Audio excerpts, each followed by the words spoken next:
E esse amor que o Pai tem por nós, ele é imenso, irmãos. E muitas vezes a gente não consegue compreender, né? Como diz aquela música do Livres, Imensurável Amor, que diz que às vezes eu penso que Ele me amou mais do que o próprio Filho, porque Ele deu Ele em meu lugar. Então isso é muito forte, irmão, pensar que Deus, Ele entregou o seu próprio Filho em meu lugar, e às vezes a gente pensa que Ele nos amou até mais que o próprio Filho. É um amor que a gente não consegue muitas vezes compreender, irmãos. E eu pergunto, eu estou falando do amor de Deus sobre nós, mas agora eu quero fazer uma pergunta para mim e para você. Como eu e você temos amado a Deus? Como tem sido o meu amor com Deus, o seu amor com Deus? E é sobre isso que eu queria falar hoje.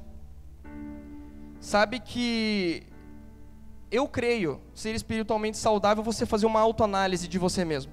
Você olhar para dentro de você e você ver o seu coração e falar: Pai, como eu estou? Como está o meu amor por você? Como que está a minha fé? Como que está a minha vida espiritual? Como que está o meu casamento? Como que está a minha família? Como que está a minha vida? Isso é saudável, irmãos, né? É bom olhar para dentro de si e observar e sondar o próprio coração. É igual aquela situação que Jesus ele vai anunciar quem iria traí-lo. E ele fala ali para os discípulos, e os discípulos perguntam: serei eu? Serei eu? Serei eu? Eles perguntam, eles fazem essa pergunta, eles indagam sobre cada um sobre si mesmo. Então, irmãos, isso é saudável. É bom a gente fazer isso. E eu pergunto para você, repito, olhe para dentro de você agora, eu olho para dentro de mim e eu faço uma pergunta: como nós temos amado a Deus? Como eu e você temos amado o Senhor? Sabe que a Bíblia ela está recheada de exemplos que podem nos ajudar a entender isso. E eu creio que também a nos ver nisso. Que eu possa me ver nisso, que você possa se ver nisso. E são dois exemplos, irmãos. Aquele que ama realmente a Deus, que ama, que busca, que está ali, que entrega, que vai até a última consequência por amor a Ele. Mas a Bíblia também nos mostra que tem aqueles que falam assim: não, Deus, eu estou com você até a morte, eu estou junto com você e eu vou até a última consequência. Na hora que precisa provar aquilo ali, espana. A Bíblia mostra alguns exemplos para a gente. E eu gostaria de começar por esse exemplo. Talvez de uma pessoa muito empolgada, né, que por empolgação, que por impulso fala: estamos juntos, Jesus, até a morte, vamos. E na hora que teria que provar aquilo ali, espana, como eu falei para vocês.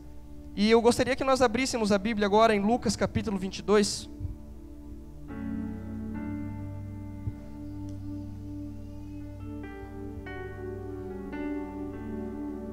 Lucas capítulo 22, versículo 31.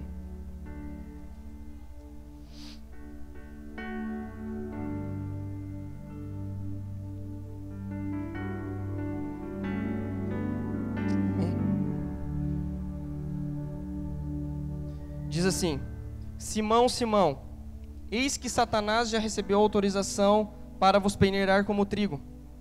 Eu, entretanto, roguei por ti, para que a tua fé não se esgote. Tu, pois, quando te converteres, fortalece os teus irmãos.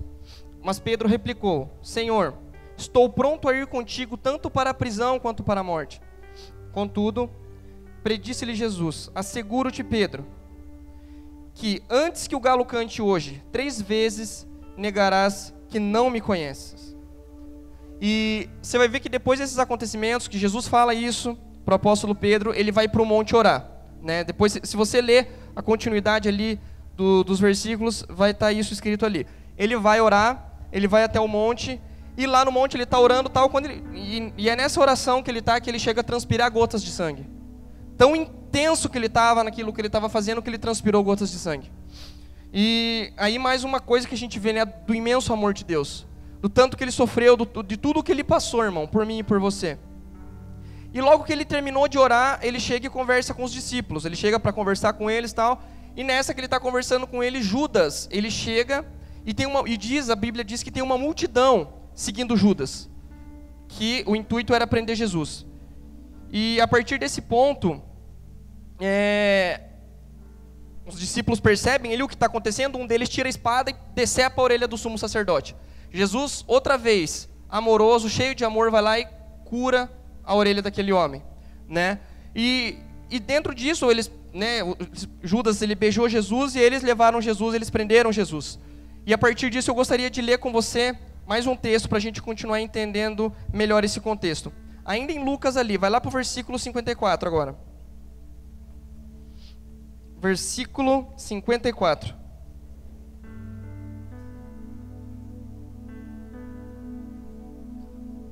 Amém? Diz assim: então prenderam a Jesus, o levaram e o fizeram entrar na casa do sumo sacerdote. Pedro, entretanto, os seguia à distância. Mas quando acenderam um fogo no meio do pátio e se sentaram ao redor dele, Pedro assentou-se com eles. Uma criada o viu sentado ali, à luz do fogo, e olhando fixamente em seu rosto, o acusou. Este homem também estava com ele. Contudo, Pedro negou, assegurando-lhe: mulher, não o conheço. Pouco depois, um homem também o viu e afirmou: tu também és um deles. Mas Pedro o contradisse: homem, eu não sou. Então, havendo passado cerca de 1 hora, outro homem o identificou. Com toda certeza, também este homem estava com ele, porquanto também é galileu. Ao que Pedro exclamou: homem, não sei do que estás falando. E falava ainda, quando o galo cantou. E aconteceu que o Senhor, voltando-se para Pedro, o olhou diretamente nos olhos.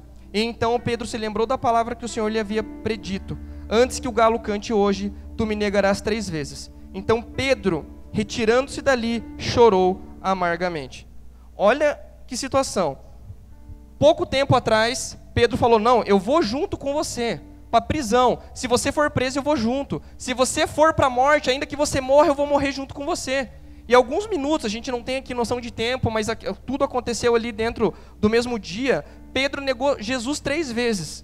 E sabe o que é o mais incrível de tudo isso, que eu estava lendo ali, e eu fiquei pensando muito a respeito? É que Jesus estava ali. Pensa, Jesus ali, ele ali com os caras esquentando as mãos, ali os caras se esquentando na fogueira. Jesus ali perto, chega alguém e fala assim: você anda com ele. Ele fala: eu não conheço ele. Jesus ouvindo, ele negando a ele. Agora, irmãos, por quê? Pensa que Pedro andou 3 anos com Jesus. Pensa todo aquele tempo que ele andou com Jesus. E ali antes ainda Jesus pega e fala: ó Pedro, quando você se converter... Irmãos, eu não sei o que passou na cabeça dele, mas eu imagino Jesus perguntando isso para mim, falando isso para mim: Leonardo, quando você se converter, o que ia passar? Jesus, eu já me converti. Imagine, eu já me entreguei, eu já dei tudo para você, eu estou te seguindo. Talvez Pedro tenha pensado isso, a gente não sabe. Mas a gente vê que ele era um cara impulsivo. Ele talvez no impulso ele falou: não, eu estou junto, né? Traduzindo para os nossos dias: Jesus, estamos junto. Eu vou com você aonde você for. Imagina, irmão, quantas vezes eu e você não falamos um para o outro: estamos junto, né? Quem nunca falou isso? Não, estamos junto, vamos fazer tal coisa? Vamos, estamos junto.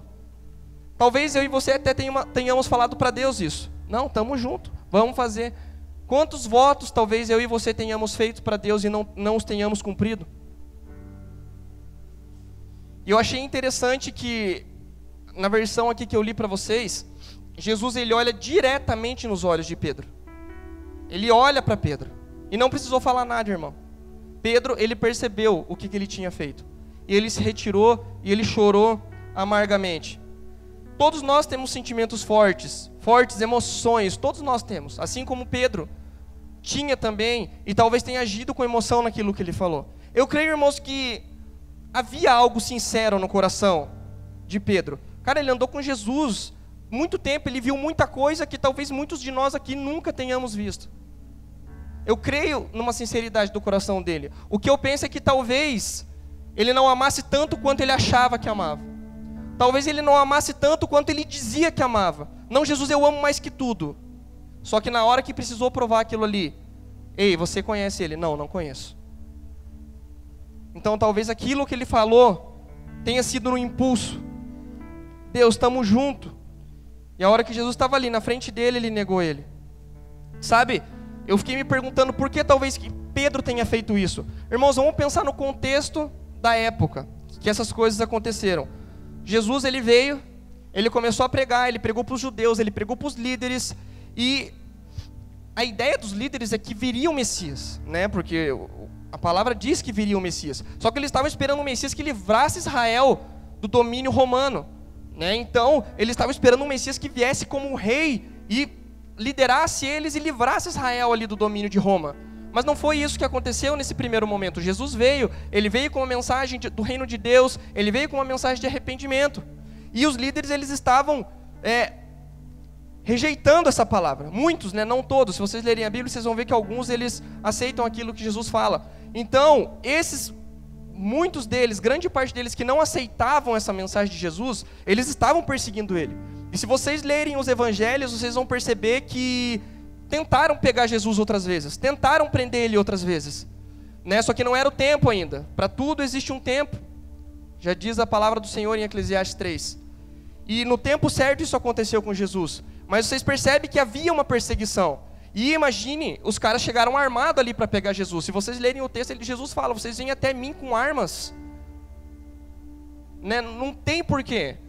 E Pedro, ele percebeu aquilo, ele percebeu esse contexto, essa perseguição, e talvez na cabeça dele: cara, deixa eu ficar na minha aqui, senão eu estou lascado. Ele se preocupou com a segurança dele, ele se preocupou com a vida dele, e aquilo que ele tinha falado de tamo junto caiu por terra naquele momento. Por isso, irmãos, que a gente precisa cuidar quando a gente fala: tamo junto, eu vou com você, vamos até o fim. Sabe, esse contexto da época, era isso que estava acontecendo. Agora pensa, os caras não queriam mais que essa mensagem, os líderes da época não queriam mais que essa mensagem continuasse a ser propagada. Qual era o único jeito de impedir que isso acontecesse? Eles teriam que sufocar isso pegando aqueles que seguiam a Jesus. Porque aqueles que seguiam a Jesus também tinham aquela mensagem, porque eles ouviram, eles aprenderam, e eles poderiam facilmente propagar aquilo ali. Então, Pedro, talvez pensando nisso, cara, deixa eu ficar quietinho aqui, ele se juntou com os caras que prenderam Jesus e estava ali esquentando, se esquentando na fogueira. Então, esse exemplo que eu falei para vocês me lembra uma coisa que aconteceu aqui semana passada. Nós tivemos uma conferência aqui. Quem estava aqui semana passada na conferência que aconteceu? Amém. Vamos ver então. Foi algo para mim que eu guardei, assim, na hora que o pastor falou.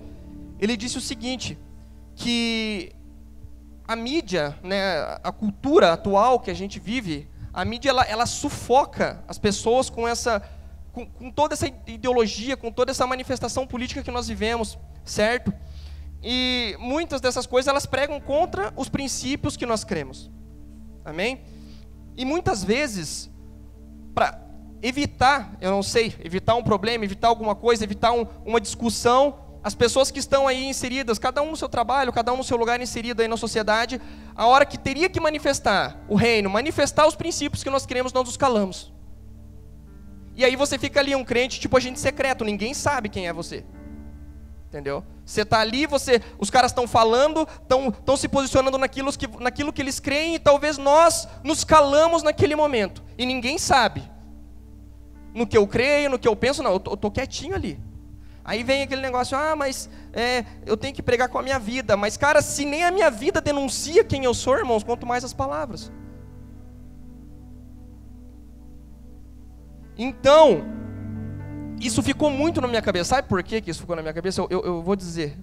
Porque no meio que eu trabalho, que eu vivo, as pessoas, elas são... Grande parte das pessoas que eu convivo, elas têm um certo posicionamento com relação a isso. E irmãos da fé, não daqui do Mevan, mas de outros lugares que convivem junto, que a gente convive junto, muitas vezes eu vejo, né, pessoas se retraindo por causa disso. Talvez, cara, eu não quero me incomodar com esse assunto, eu não quero me incomodar com isso, deixe essa discussão para lá. Só que, irmãos, nesse momento é que a gente tem que se posicionar. Não como quem fala, eu sou evangélico, eu sou cristão, eu frequento tal igreja. Não, irmãos. Mas se posicionar perante um princípio. Eu creio nesse princípio. Eu creio na palavra de Deus. Eu creio na família. Eu creio naquilo que o Senhor falou. Esse é o meu posicionamento. Amém, o meu é esse. Amém, o teu é esse. Mas eu creio nisso aqui. Nós não podemos, irmãos, concordar com algumas coisas só para, eu não quero discussão, eu não quero problema. Não, irmão. Eu e você devemos sim nos posicionar em favor de algo. Como que você acha, a gente sempre fala em tocar uma cidade, tocar uma nação. Como que eu e você tocaremos uma nação se eu estou me escondendo?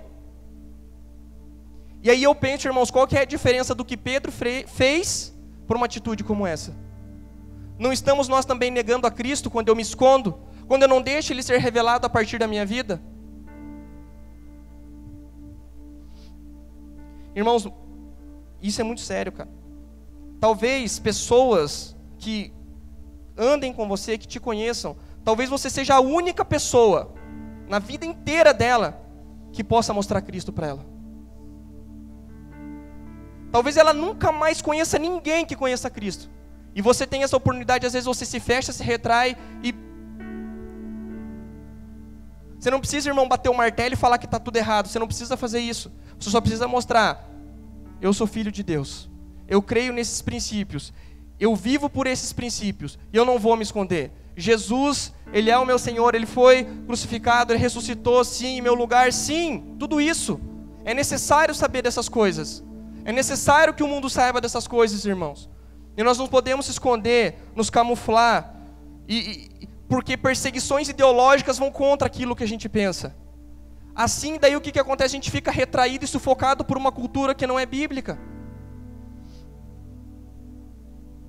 E eu não vejo, irmãos, diferença quando nós fazemos isso do que Pedro fez. A diferença é que Pedro falou: não, eu não conheço. Mas e se olharem para você e não verem Jesus, e eu não deixo esse Jesus ser manifesto, qual que é a diferença?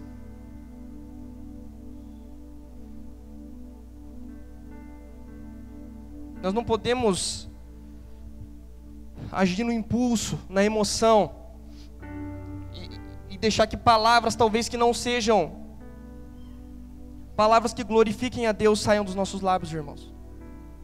Mas nós devemos glorificar Ele, sim. Nós devemos adorar Ele, sim. Nós devemos nos posicionar a favor dEle, sim. E quando perguntarem para mim e para você: você conhece Ele?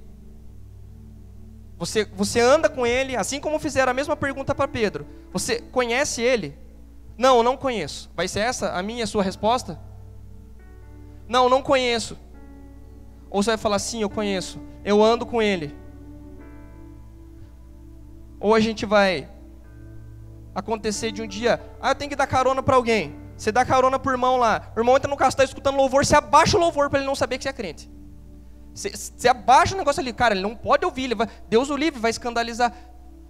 Sabe, irmãos, são situações que infelizmente acontecem.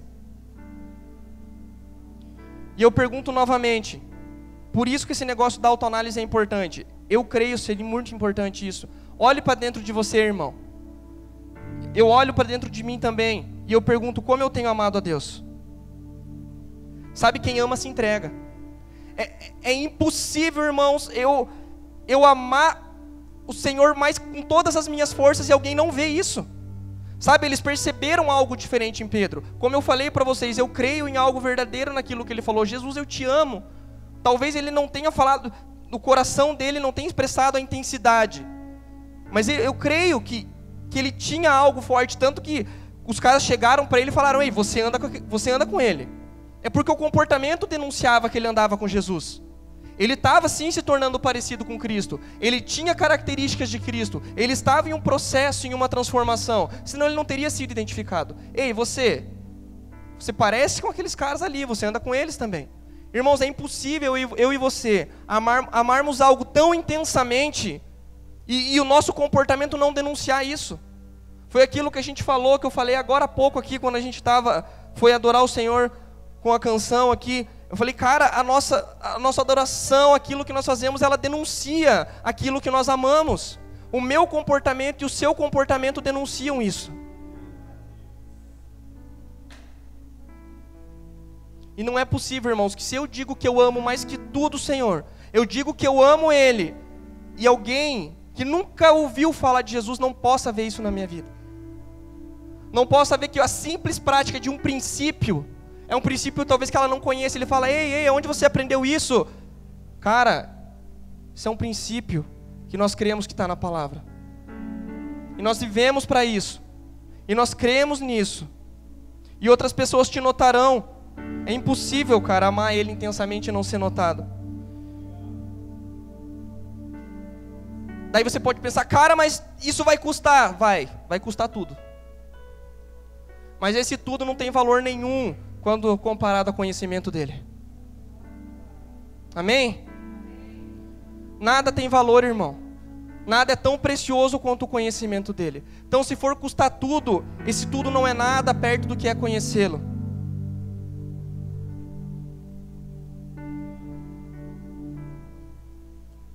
Aí a gente tem aquela conversa, mas eu sou homem, eu sou humano, eu sou sujeito a falhas. Sim, todos nós somos.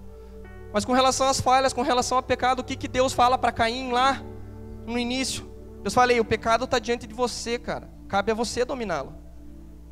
O pecado está diante de mim e de você o tempo todo. Cabe a mim e você dominá-lo, irmão. E se eu amo a Deus, se eu digo que eu amo a Ele, a última coisa que eu vou querer fazer é pecar, irmão. Porque eu não quero magoar Ele. Eu não quero entristecer o Espírito Santo. Eu quero ouvi-lo, cara. Eu quero ter Ele do meu lado. Eu quero ouvir a voz dEle. Eu quero sentir a presença dEle, irmão. Tudo que eu for fazer, cada movimento, cada passo que eu der, eu quero que Ele esteja comigo. Então esse negócio de eu sou humano, eu sou de carne e osso, cara, isso daí não dá mais. Isso daí não funciona mais pra gente, irmão.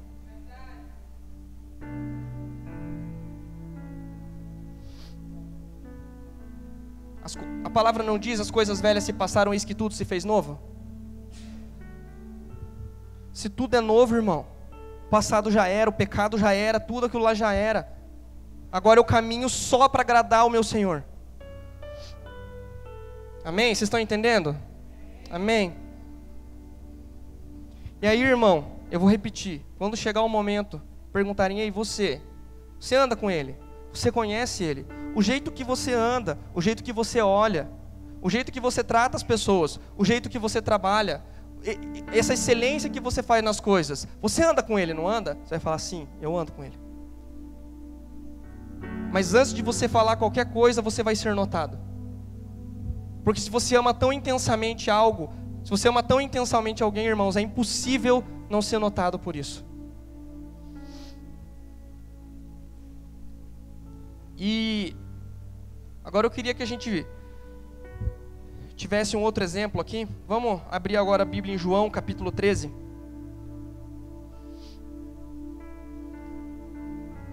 João, capítulo 13, versículo 21.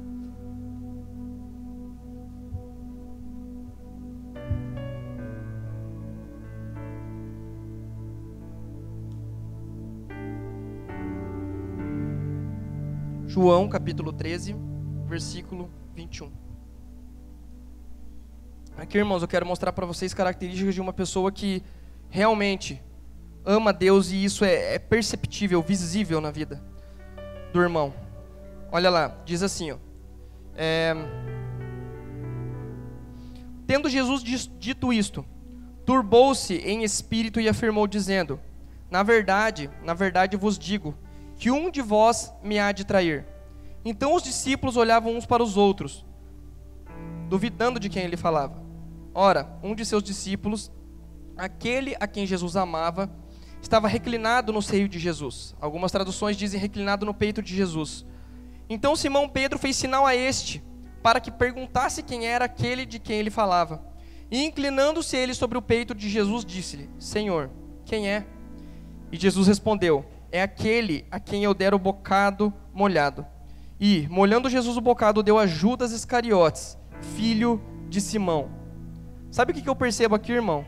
Eu percebo níveis diferentes de intimidade. Tinha um ali que estava com o peito reclinado sobre a cabeça, sobre o peito de Jesus, a cabeça reclinada sobre o peito. E você, se você procurar ali, se você pesquisar um pouquinho, continuar lendo o livro de João, já está no finalzinho aqui, se você continuar lendo até terminar, você vai perceber que esse discípulo é o próprio João, o que escreveu o Evangelho de João. É ele que está reclinado sobre o peito de Jesus. E cara, olha a intimidade desse cara. Eles estavam ali, em todos os discípulos, né, digamos que em volta de uma mesa, e ele era quem estava reclinado sobre o peito de Jesus. E cara, Jesus ele fala, um de vocês vai me trair. E daí, né, os caras ficaram curiosos, principalmente Pedro. E Pedro indaga ali, faz sinal pro cara, pergunta aí, quem que é? Só que, o que eu penso?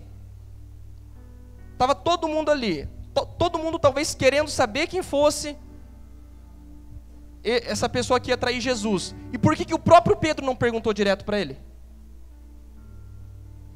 Sabe, eu fico me perguntando por que ele teve que pedir para outra pessoa perguntar para ele.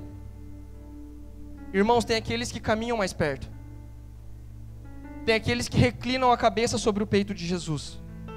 E cara, eu vejo um amor muito grande de João, porque ele estava ali, cara, ouvindo, ele estava próximo, ele estava com a cabeça no peito de Jesus, Jesus falando com os discípulos, e ele ali, ouvindo Jesus falando, ouvindo, talvez, quem sabe, o coração de Jesus, sentindo o calor ali do corpo de Jesus. Ele estava ali, cara, ele tinha proximidade com ele. O que será que Pedro pensou? Deixa eu perguntar para esse cara aqui que ele tem intimidade com ele.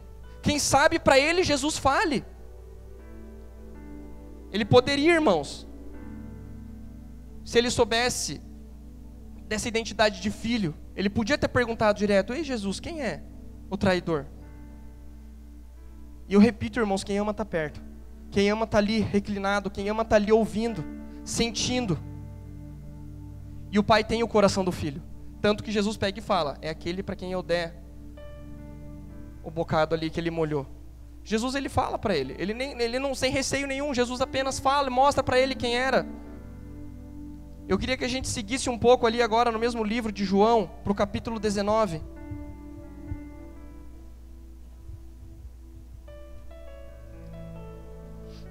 Capítulo 19, versículo 25. Versículos 25 e 26.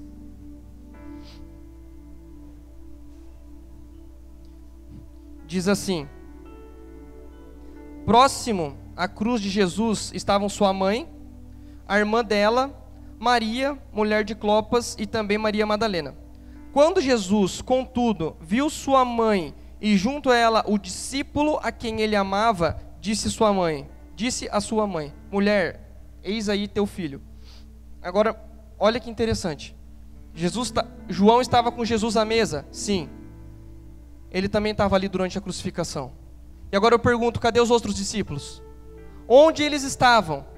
Por que a gente não tem um relato aqui? E eu li os 4 evangelhos buscando algum relato se eles estavam ali. E João estava ali. João estava ali aos pés da cruz. Agora pense, irmão, naquele mesmo contexto que a gente falou agora há pouco. Sabendo que os discípulos poderiam ser perseguidos por aquilo que eles criam, por aquilo que eles acreditavam, por seguirem a Jesus. Eles poderiam ser perseguidos, por isso estavam ali. E ele estava ali, cara. Ele estava ali, ele não estava preocupado se ele ia ser perseguido, se ele ia ser arrancado dali, se eles iam aproveitar e pregar ele numa cruz também. Ele não estava preocupado com isso, porque ele sabia o lugar que ele tinha que estar. E o melhor lugar, irmão, que ele poderia estar, que eu e você podemos estar, é aos pés da cruz. É aos pés de Jesus. Sabe, eu não vejo medo em João. Ele estava ali, independente do que acontecesse. O que diz a Bíblia em 1 João 4,18? Que no amor não existe medo. Antes, o perfeito amor lança fora todo medo. Aqui a gente vê alguém que amava Jesus, cara, sem receios. Ele não tinha medo, ele não se preocupava com as consequências. Ele sabia que a própria vida dele não era mais valiosa do que o conhecimento de Jesus. E isso é um exemplo para mim, irmão. Isso é um exemplo para mim. A vida dele ali, talvez, em jogo naquela situação. E muitas vezes eu e você, para fugir de uma discussão, a gente só não fala nada, fica quietinho.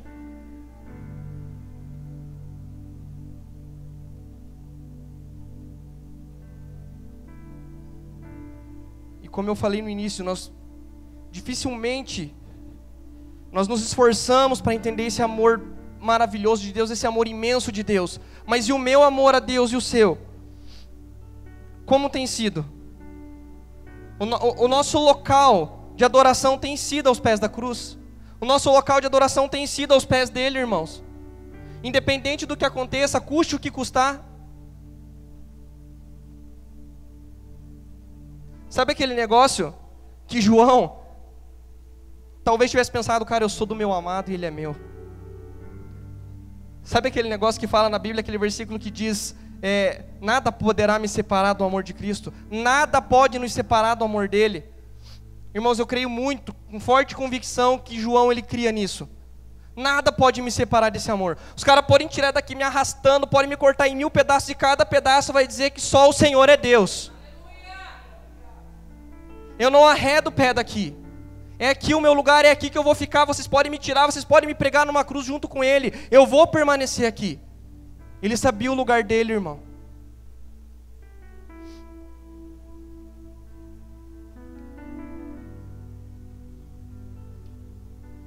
Aconteça o que acontecer, irmãos, o nosso lugar é aos pés dele. Não existe outro lugar. A quem irei se só tu tens as palavras de vida eterna? Não tem outro lugar, irmão. O lugar é aos pés da cruz.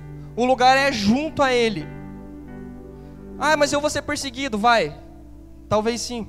A Bíblia diz, ela diz que em 2 Timóteo, que se eu quiser viver o Evangelho, eu vou ser perseguido por isso. Mas, irmãos, eu quero dizer uma coisa para vocês, vale a pena. Vale a pena conhecê-lo, vale a pena amá-lo, vale a pena entregar tudo para ele. E depois da crucificação, a gente sabe que Jesus ele foi sepultado, e agora eu quero ler com vocês, para a gente continuar aqui. Vai ali para o capítulo 20 de João.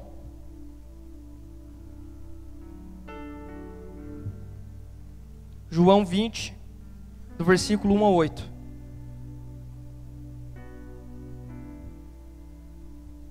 Amém? Diz assim: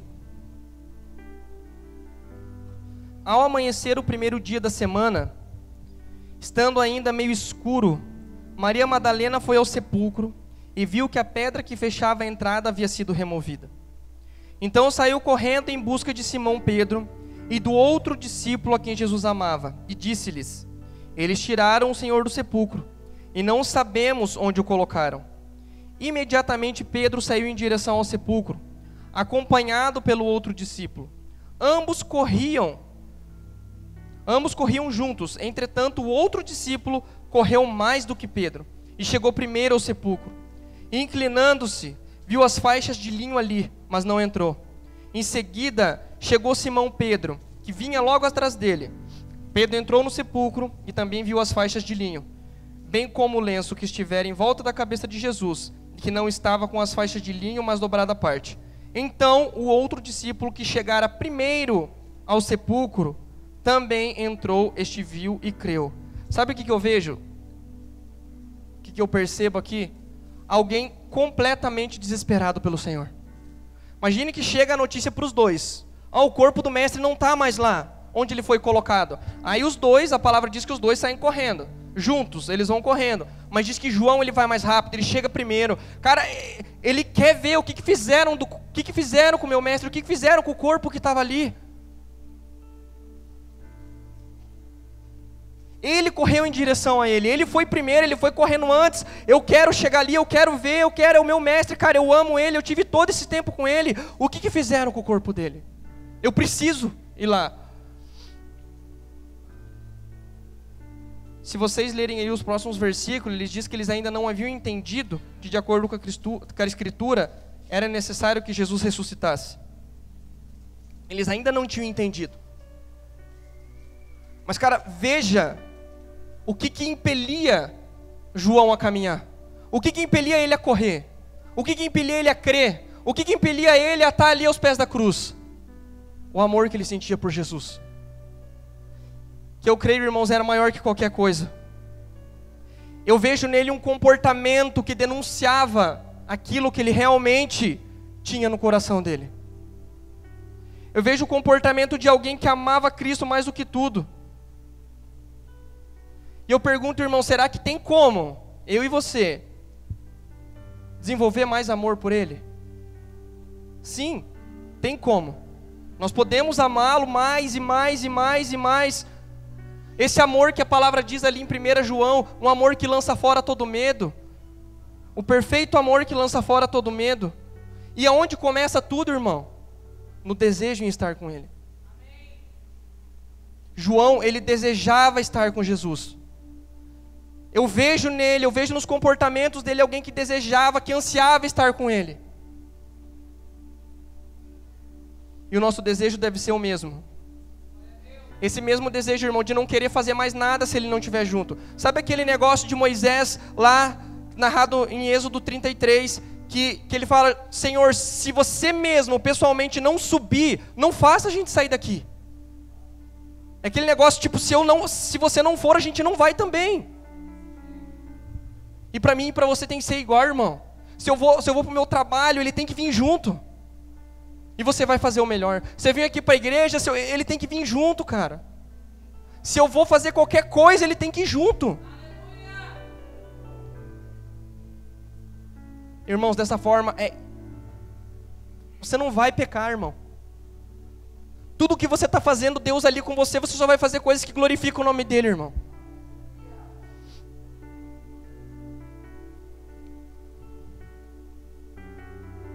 Tudo tem que ser com ele, tudo tem que ser para ele. A gente fazer com ele, não somente para ele, mas fazer com ele.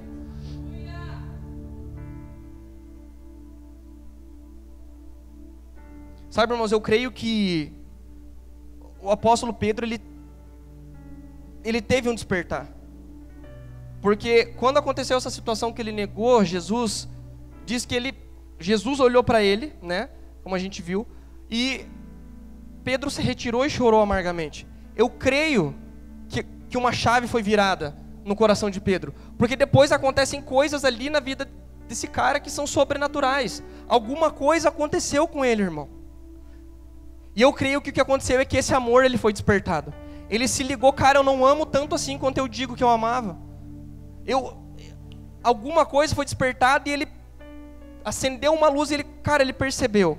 Eu agi na emoção. Ele chorou. Ele chorou, irmão. Ele chorou amargamente. Ele passou por processos, passou por situações, sim. Assim como eu e você passamos por processos. A vida com Cristo é assim. Nós passaremos por processos. Mas eu pergunto, será que essa situação, Pedro poderia ter desenvolvido esse amor antes? Talvez ele não precisasse chorar e falar: cara, eu não amava tanto assim. Nós não sabemos, irmãos, mas o que nós sabemos é que nós podemos amar mais o Senhor, mais daquilo que nós pensamos, mais daquilo que nós falamos. Nós podemos amá-lo mais. Isso é possível, irmão. Se você seguir a Bíblia ali, você vai lá em Atos capítulo 2. O que acontece? O povo está todo ali reunido, né? Jesus fala: esperem, aguardem, até que o Espírito Santo venha. E estava ali o povo todo, os discípulos, um monte de gente. Estava tendo uma festa lá, Pentecostes, e vinha povo de tudo que é canto para Jerusalém. E estava cheio. E daí o Espírito veio e o povo começou a falar em um monte de língua, né, em vários idiomas ali no caso. E daí algumas pessoas falaram: cara, essas pessoas estão embriagadas? Eles estão cheios de vinho novo, a Bíblia diz. E cara, do nada, Pedro se levanta e começa a pregar para os caras. Agora imagine, aquele mesmo Pedro que tinha negado Jesus, que disse que ia até a morte com ele, depois se fez de desentendido. Agora ele se levanta com autoridade, com intrepidez, e ele fala da palavra, ele fala de Jesus. Ele já começa: homens judeus e todos que habitais em Jerusalém. Imagine, irmão, imagine a situação, imagine o contexto ali. Ele se levanta no meio da galera, de judeu, de líder do povo todo, e ele fala de Jesus. É fato que alguma coisa aconteceu, irmão. Já não é mais aquele mesmo Pedro que a gente viu agora há pouco. Um Pedro impulsivo, um Pedro que falava e na hora de provar aquilo que ele falou, se retraía. Não é mais o mesmo. É um cara que agiu com amor, com o coração queimando por Jesus. E a Bíblia diz que depois que ele termina essa pregação dele, você pode ler lá depois em Atos 2, diz que 3.000 pessoas se juntaram com ele. E muitos deles foram batizados.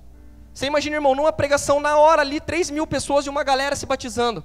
Chegou um momento em Atos que Pedro passava, a sombra dele curava as pessoas. Alguma coisa aconteceu, irmão. É possível amar mais o Senhor? Sim. Mas para isso, eu e você temos que olhar para dentro de mim.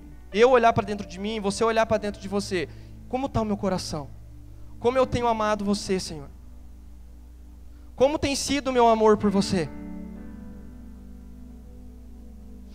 E eu estava lendo hoje, por curiosidade ainda, casou com aquilo ali que o Fernando falou. Eu estava lendo sobre uma situação que John Wesley passou. Né? Para quem não sabe, rapidinho, John Wesley ele foi um pregador, né? Um dos avivamentos que existiu, ele foi ali o cara que liderou, né? que participou disso. Então ele era um homem de Deus que foi tremendamente usado por Deus, né? Na Inglaterra e na região ali. Só que antes disso, desse ministério dele acontecer, desse avivamento acontecer, John Wesley ele já servia a Deus. Ele fez lá uma teologia e tal, e ele servia o Senhor. E ele já ia em prisões, alimentava algumas pessoas, ele tentava pregar o evangelho para algumas pessoas. E uma vez ele saiu em missão e pegou um navio, um barco. E, cara, logo no começo desse barco, teve uma tempestade violenta. Mas violenta, assim, tipo daquela tempestade que você fala, cara, o barco não vai aguentar. Nós vamos afundar todo mundo aqui. E só que nessa situação, John Wesley temeu pela vida dele, ele ficou com medo.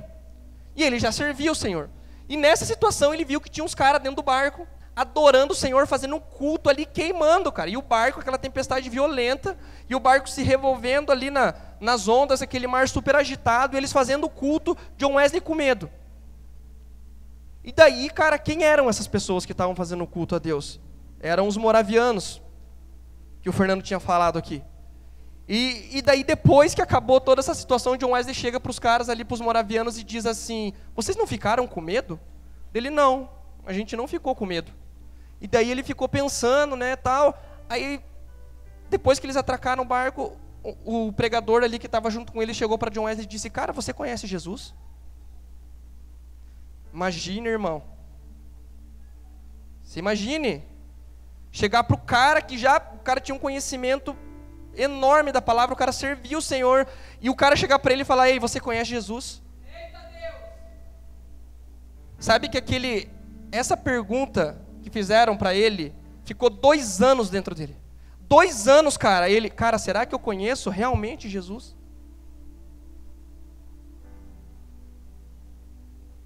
E se você for pesquisar um pouco, se você for ler um pouco sobre John Wesley, você vai perceber que ele tem uma experiência, ele tem um encontro com o Senhor que muda tudo. E esse amor dele é a mesma coisa que aconteceu com Pedro, cara, uma chave vira e bomba o negócio, cara. Nações ali, milhões de pessoas se convertendo e indo para Cristo com a pregação desse cara. Mas o que? Alguma coisa aconteceu. Alguma coisa aconteceu também. Há um despertar, irmão. Eu e você, nós podemos amar mais o Senhor. E a gente fala, mas eu quero que pessoas vejam Jesus através de mim. Ame mais Ele. É simples. Não é porque o cara era eloquente na pregação, não é porque ele era tinha melhor oratória, não, irmãos, ele amava intensamente o Senhor. Muitos desses discípulos eram pescadores, cara. Pegaram os caras ali na hora, vem, me siga.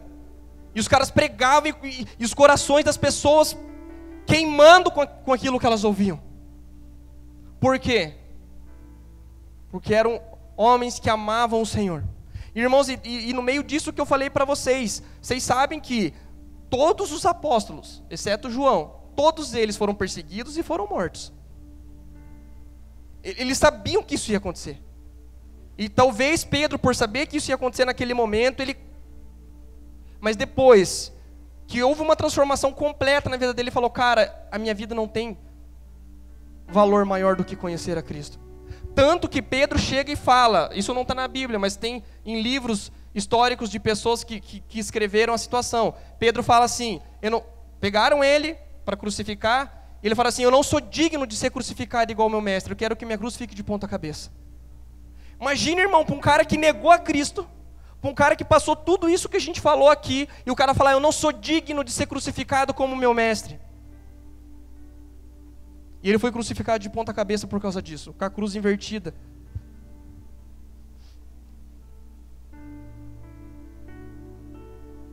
Não era mais um cara que agia no impulso, na empolgação. Era um coração cheio de amor. Sem receios, irmãos, independente do que aconteça. Que nós possamos buscar Ele de todo o coração. Eu queria caminhar para o final aqui.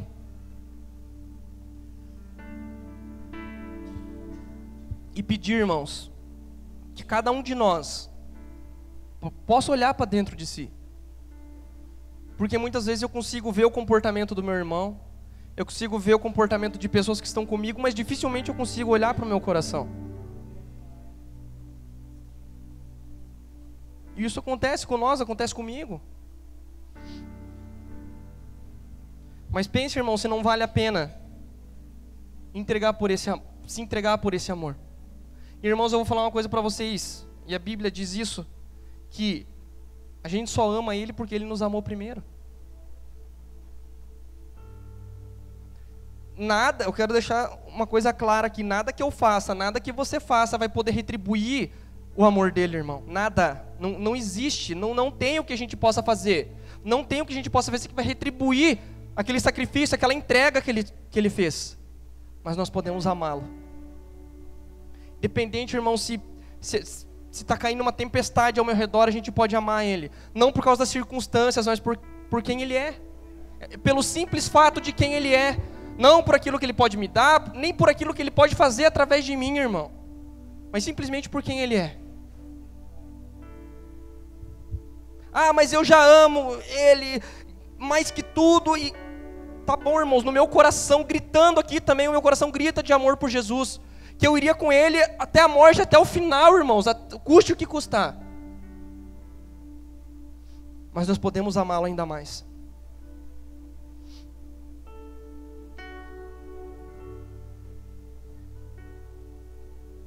E aí então, irmãos, eu creio que nós tocaremos pessoas, localidades serão transformadas.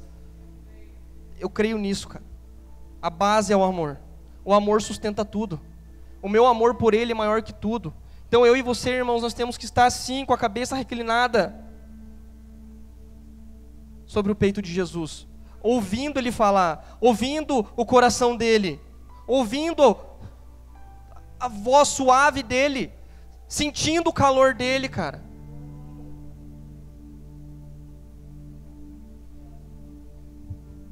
E ser como João, que está ali, aos pés da cruz, independente do que aconteça, independente do que falem.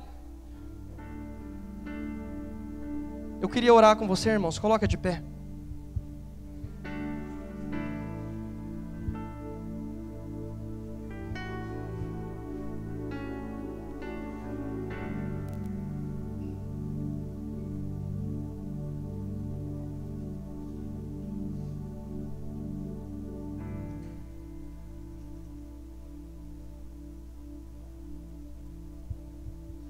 Sabe, irmãos, eu não vou falar para você, vem aqui na frente, não vou falar nada disso.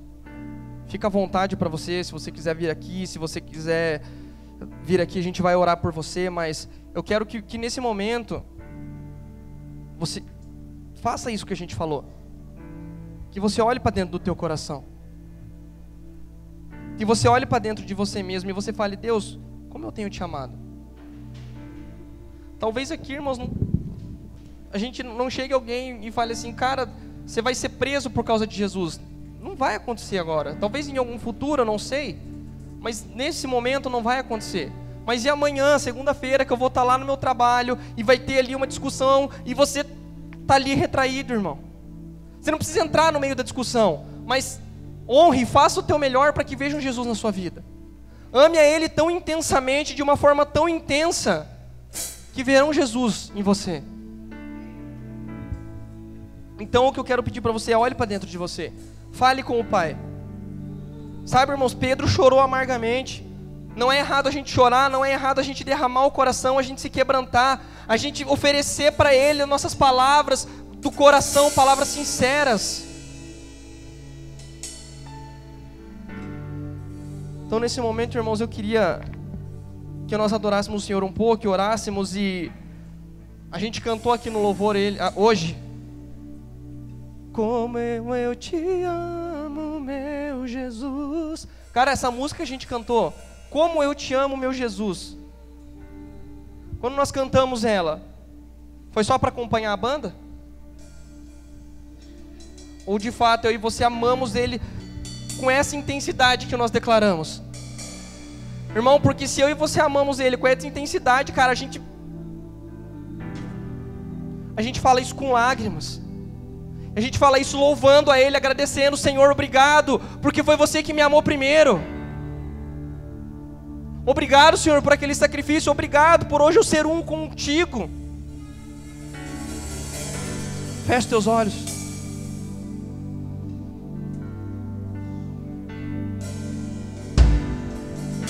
Te louvamos, Senhor. E nessa noite, Pai, nós te pedimos que o Senhor nos ajude, Pai, a sondar os nossos próprios corações. Que, meu Pai, aquilo que a gente fala, aquilo que nós fazemos, Senhor, não seja mais somente por impulso. Não seja, Senhor, uma palavra que vem de uma emoção, Senhor, mas que sejam palavras, Senhor, que sejam atitudes de um coração que queima por Ti. Ensina-nos a amar Tua presença. Ensina-nos a Te amar. Nos ajuda, Senhor, assim como João, Senhor, nos prostrar aos pés da cruz. E saber que ali é o nosso lugar, Senhor. E custe o que custar, Pai, nós não vamos nos esconder, Senhor. Nós vamos nos posicionar, Pai. Porque a Tua palavra diz, Senhor, que nós somos luzeiros, Senhor, e uma luz, ela não pode ficar escondida, Senhor. Por isso nós te pedimos, Pai, em nome de Jesus, nos ajuda a sondar os nossos corações. Nos ajuda, Senhor, a Te amar de forma intensa e de forma verdadeira, Senhor. Nos ajuda a Te amar, Senhor, mais daquilo que nós achamos que amamos, ou mais do que aquilo que nós dizemos, Senhor.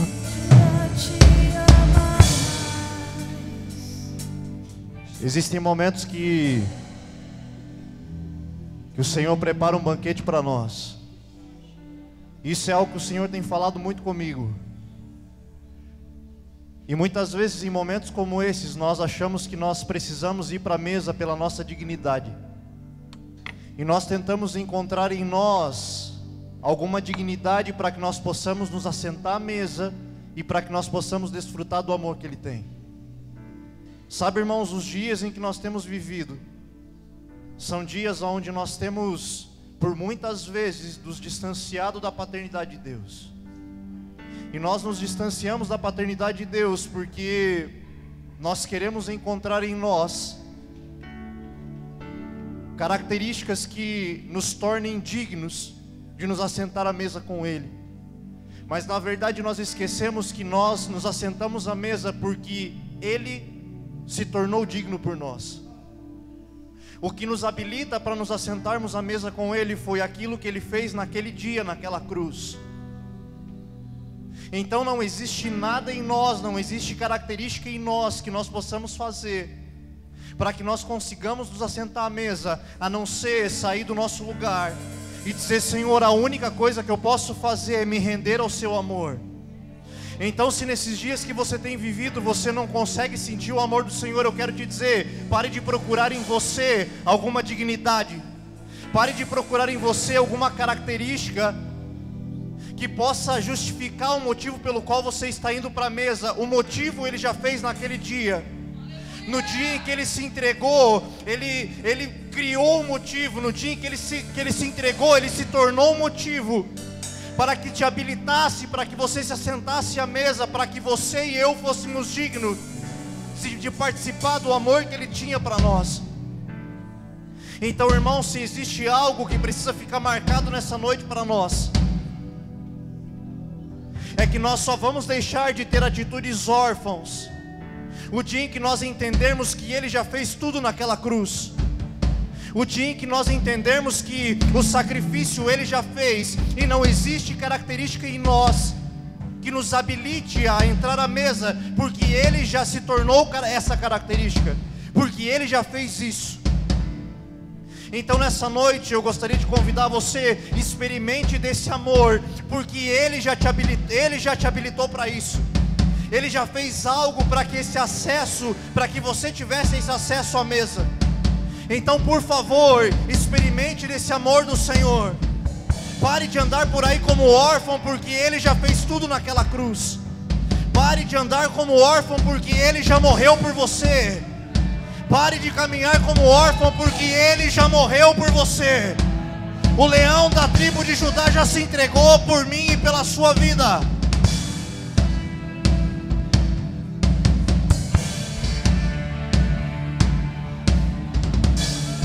Te louvamos, Senhor. Te louvamos.